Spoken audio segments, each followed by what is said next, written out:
Hey everybody, how's it going? It is Matt and it is Terrifying Tuesday. Yes, folks, it's hard to believe it is already Tuesday.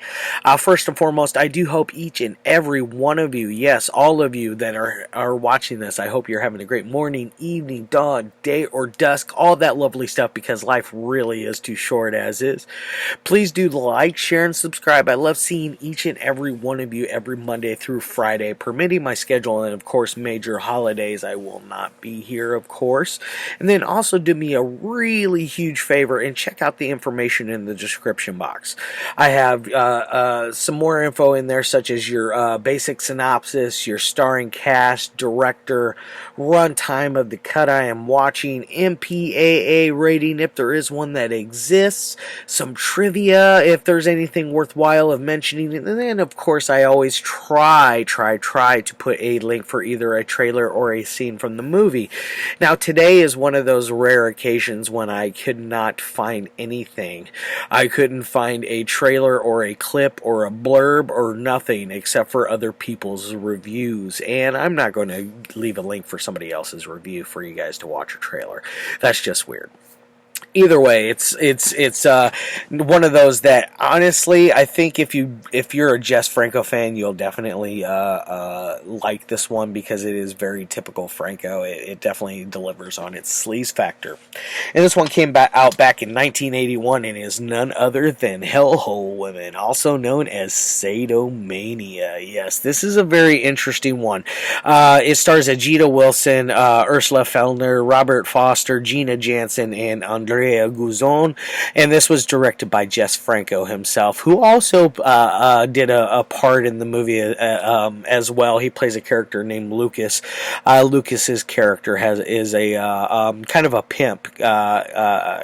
He buys these women off of slave trading, off of sex slaves things, and he sells them to other men around on his island where he is hiding them.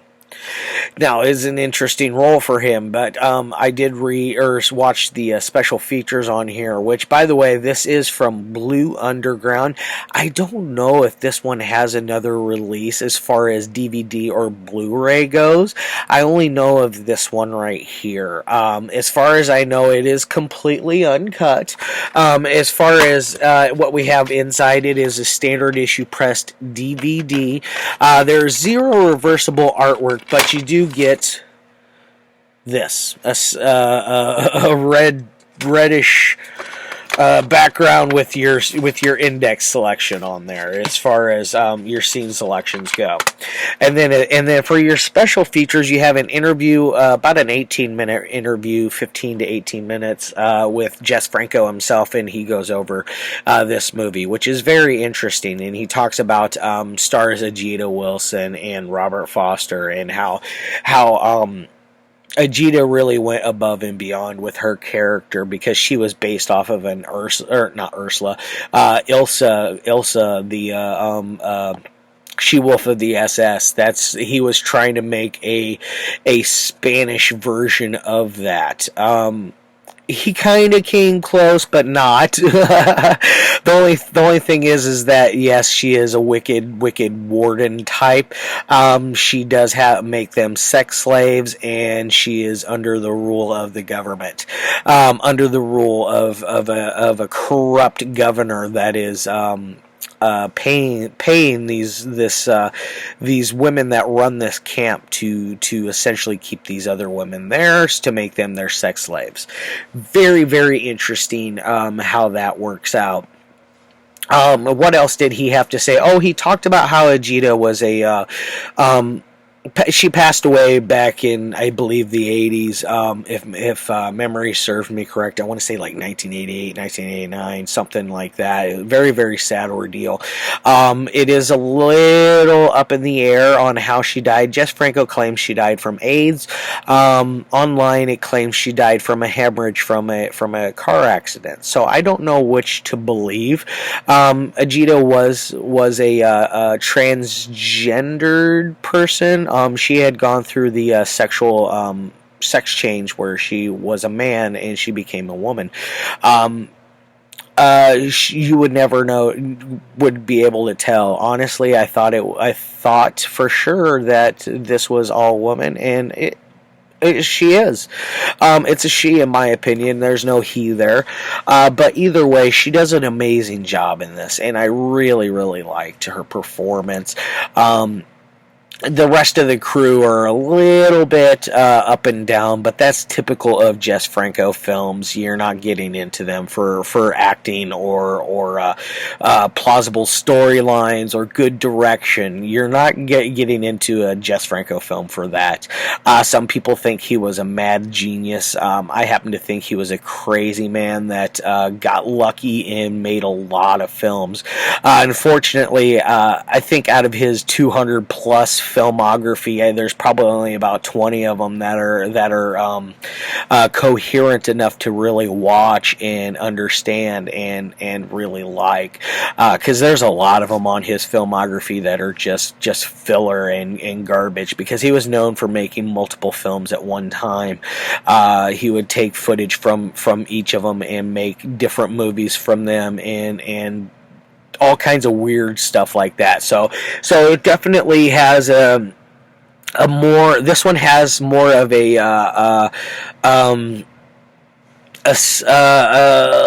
a vibe that it was the only thing he was working on at the time. It shows that he really had some passion for this project. He really wanted to get that out there, and in that interview he does really talk about how he wanted to make this, and it's one of his favorite films in his filmography. I don't know if I believe that, because in all those interviews, directors, oh, this is my favorite film in my filmography. They always say that. Now, is this one of Jess Franco's better ones? I would say it's a little more coherent than most of his others. I am not necessarily the biggest Jess Franco fan. I mean, I have Cannibals, Diamonds of Kilimanjaro, Amazon God. I have Erotic Rites of Frankenstein, Jack the Ripper, etc., etc., etc. I have probably 15, 20 of his films already. So I am definitely one that I've seen enough of his filmography that I understand how his techniques work, and his lack of technique in certain areas of his filming ability. His filming ability. Now, don't get this wrong, the man could really frame up a shot. I really think he was good at getting the best out of what he could do as far as his scenery. He really knows how to use it in every story that he's in, every movie that he's in, because let's just face it, folks. Sometimes if you have a bad background that is plain and boring, you can also possibly get bored and not want to watch certain places, which I'm not gonna lie as well, this one does get hella boring in places, and I pick up my phone and I'm looking like, oh my god, will this ever pick up? And it does pick up. It's just really slow. This is one of the slowest Jess Franco movies I have ever seen, even though it has a lot going on. Now, as far as what is it really about, it's about this couple that they just got married. They're going to find a place where they can pull off and have a little sexy time, a little bit of time alone. They find this little secluded road. They take off down it, and they are stopped by these women prison guards, and they take them to the warden, to Ajita Wilson, her name is Magda, takes them to Magda, and she basically tells the guy, okay, you're not allowed to come here, you can leave, get the hell out of here. But she tells the woman, oh yeah, by the way, you're staying, and you're here for a long time. This is going to be a concentration camp for you. It is a work camp. So it's is really weird how that setup works out. If it was me, I would have been like, oh, fuck you, you ain't taking my old lady, and I'd start fighting people, and I'd probably get killed over it, because I am not going to give up my spouse that easy. That is just redunculous. But either way, he goes off. She is shortly introduced to the other people, which there's all kinds of things going on. It's easy to mix up a couple of girls here and there, because they're each and every one of them are blonde hair, blue eyes, same body type. It's easy to mix up a couple. There was two of them I kept flip flopping around by accident, and I've seen this movie probably three or four times now, and I still confuse those two, because they're so similar in their look and everything. But when we meet Ajita, when she's with the prisoners, you find out that she is one hell of a wicked warden. Like, she carries around this like whip looking thing. I don't know what it is. It looks like the tail of a rattlesnake, but really long and very rigid. Looks like it would hurt a lot, but you get to see her using that thing here and there. Eventually, these girls attempt to break out one by one. Eventually, they get sold to Lucas, and Lucas, like I said earlier, played by Jess Franco, he has a whole harem of girls that he is selling out to these sailors and whoever comes across in the island during the daytime. And he just sets up like it's a carnival, and the women come out and, hey baby, come on in here, stuff like that.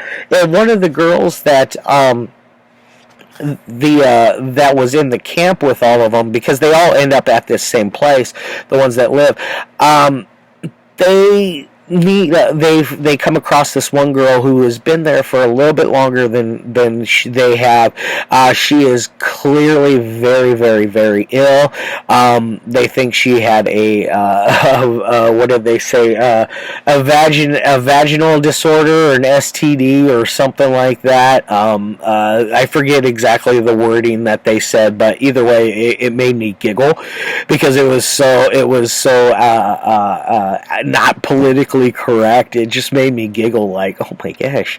Either way, I'm not really into that political correct bullshit, but it's funny hearing some of the old school terms that some of the people say back then. But either way, this is a rude, crude movie. I don't recommend it for most people. I only want to give this one to hardcore Franco fans, people that want to see some sleaziness, because there is a very skeezy, sleazy scene that involves a German Shepherd and our main girl. I believe it was our main girl, Ursula Fellner. Either way, the German Shepherd gets to mount a human being. It's quite a interesting scene. And while this is going on, the governor is there with his wife, and the governor has this issue of being able to keep it up during sexual times. So he eventually, what he does is he sets up situations to where his wife will go in and have some sexual escapades with whichever girl that he's picked, and then he'll eventually come in and do his deed. Now his problem is, every time he does his deed, he is unable to keep erect. So he gets very frustrated, and I don't blame the guy. If I had two women in my bed and they were doing stuff and I was unable to be aroused, I would be a little frustrated too, because that's awesome stuff. But either way, he has this problem. And now what they do is, while I was talking about that German Shepherd scene, he finally gets aroused enough to where he wants to have sex with his wife while he's watching this German Shepherd mount this girl. Very, very nasty, nasty mofo, you know. Anybody that gets off on bestiality is sick. Now, as far as anything else goes, I don't want to give away a whole lot more because this movie is pretty uneventful for the foremost. So I don't want to give away all the good parts.